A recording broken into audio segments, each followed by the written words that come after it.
Hi అండి, అందరికీ ముందుగా హ్యాపీ మదర్స్ డే అండి.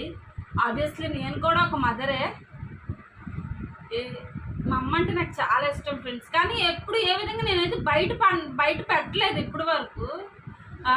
పద్దాక ఐ లవ్ యూ చెప్పడం కానీ మా అమ్మ ఏది తెలియదు ఫ్రెండ్స్. అంత ఏంటంటే ఏది ఎక్స్పీరియన్స్ లేని టైంలో నాకు మ్యారేజ్ అయితే అయిపోయింది ఫ్రెండ్స్, 17 yearsలో. అలాంటివి ఇయర్స్లో అయిపోయిన తర్వాత ఇప్పటి వరకు ఫ్రెండ్స్ ఒక mother's day, father's day celebrate చేయడం ఏది లేదు ఫ్రెండ్స్ నా లైఫ్లో.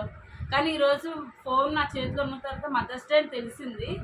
అందువిధంగా ఏం చెప్పాలనుకుంటున్నాను ఫ్రెండ్స్, మా అమ్మ లేకపోతే నా లైఫ్ అయితే జీరో ఫ్రెండ్స్. నేనైతే జీరో మా అమ్మ లేకపోతే. మీరు కూడా అంతే. ఒక ఏదైనా ప్రాబ్లం వచ్చిందంటే ఫ్రెండ్స్, ఆ ప్రాబ్లం అంతా అయిపోయిన తర్వాత వస్తుందన్నమాట. అయ్యో ఆ రోజు ఇలా చేసుంటే బాగుండేది అది. కానీ అదే మా అమ్మ నా వెనకాల ఉంటే మాత్రం అప్పుడే వెంటనే దానికి సొల్యూషన్ ఇస్తుంది ఫ్రెండ్స్. అలాంటిది మా అమ్మ నాకు. కానీ మా అమ్మ లేకపోతే నేను